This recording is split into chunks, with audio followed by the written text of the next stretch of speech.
It is a quiet day here on the Hopi Nation. Just taking a look at the plants here. We got some roses, some yucca. Look at the yucca, has the seeds. Look at these. I always like to watch the ants that crawl in here. I don't know why. Can you see them?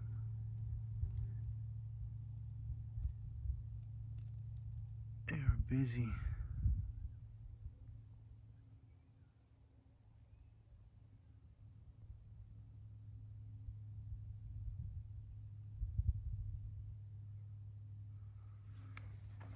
So we got those.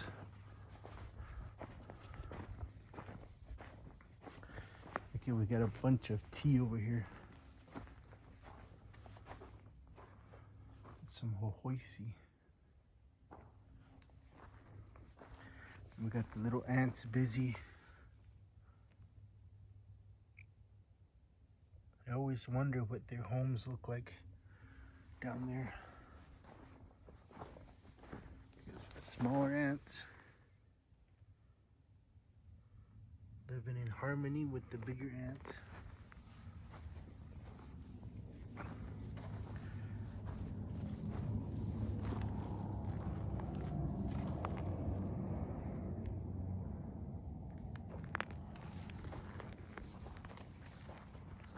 So I'm gonna pick up some of this trash around here and look at this here. That's beautiful. And then these ones here, the white, and then we got a yellow one right there. I'm just showing you guys the plants because I'm watching the Presley sisters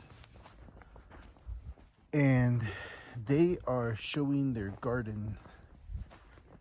It's very nice. And so look at these here.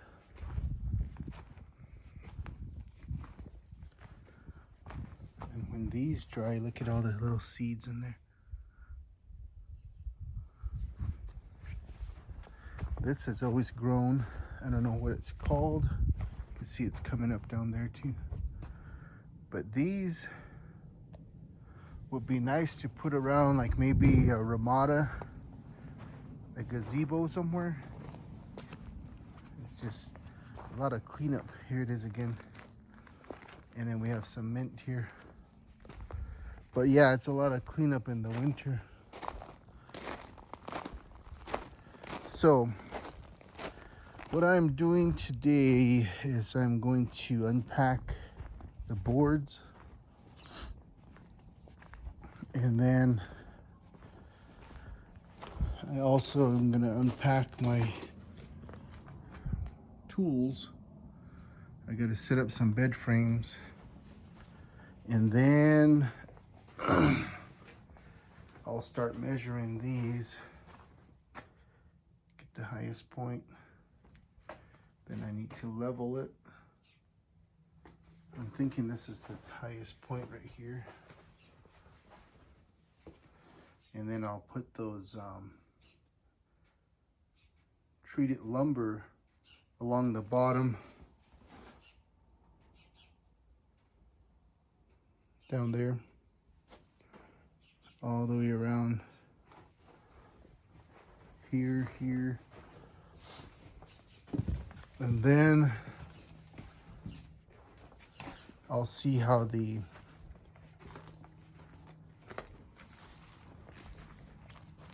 because the pieces that I brought for like the wainscot, they're like 3 feet long, and that's the longest or the shortest I could get them. So it's a bit too much for some of this area. So I may try to cut them and see if I can't maybe get them to 1.5 feet. And then what I'll do is once I put the bottom on, I'll put the bottom on down here, the pressure treated one, and then I'll remove these screws, and then I'll slide the wainscot piece in here, tack the bottom one on, and then I'll tack these on. So I have enough pieces to go all the way around. They're 3 feet long, and so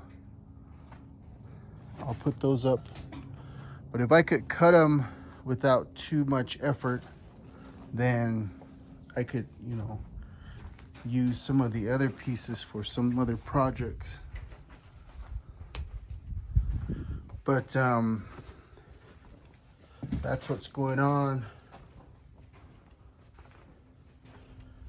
I'm also planning on marinating some chicken with some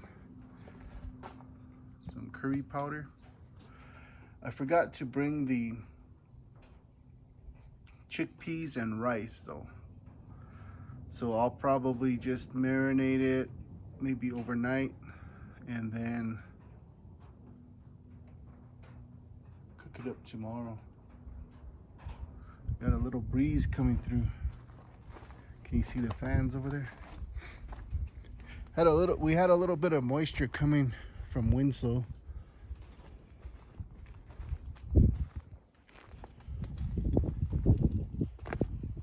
Look at the corn here.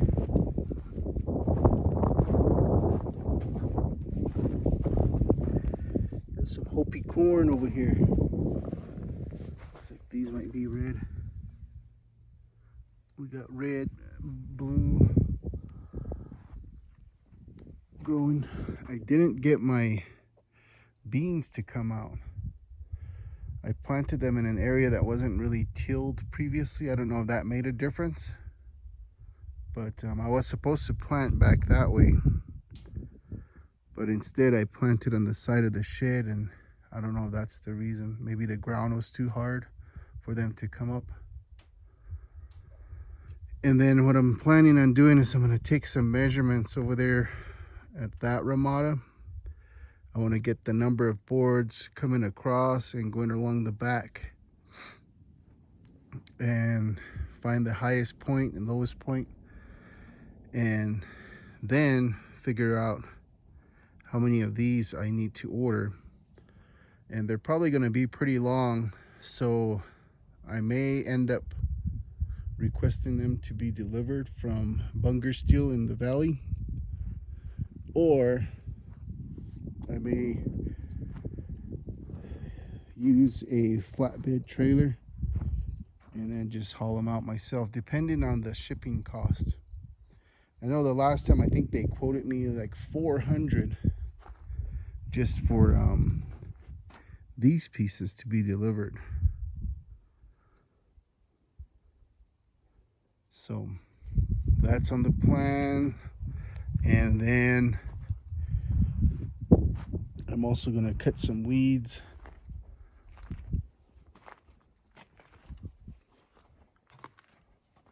And then I need to do some cleanup in the ramada. So that's what's going on. I'm not sure what everyone's doing today, but I thought I'd give you guys a quick video, let you know what's going on. I'm working on some edits. I have the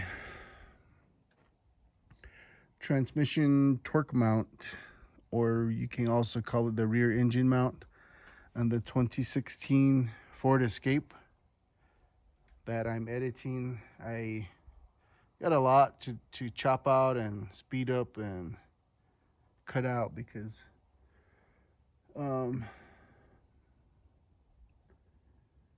it's a long video, but I think it's important to share some information on what would make it easier. I think that's a really good way to save. If you're pinching pennies, it would be very useful to change out your own motor mounts, because say for instance that rear one, if I was to take it to the dealer or an auto body shop, I would probably pay a minimum of $100 in labor, and that's like probably the bare minimum. Dealer costs, oh, let's see. I don't even want to know. I'm thinking maybe a dealer might be, I don't know, comment below and let me know if you've had yours replaced and what they were charging. But I would say the dealer would probably charge around like 500. I know we had them done before on the Volvo XC90, and geez, that was a pretty penny. I don't even want to think about that. But this one that I changed, it took me about 2 hours. I wasn't rushing. It was done after work on a Friday afternoon / evening, and I got everything swapped out, replaced, and I tested it out this morning. It was really good, and significant improvement. But I still have questions on the other motor mount, the passenger side one, because that was an aftermarket part, and I'm still not satisfied with the quality. So I want to review the dealer provided parts, OEM parts, and maybe replace that once more. But overall, it's a pretty good job, I think. And the only thing it cost me was some elbow grease and the actual part itself. So that's what's coming up. All right, I better get busy. Thanks for watching.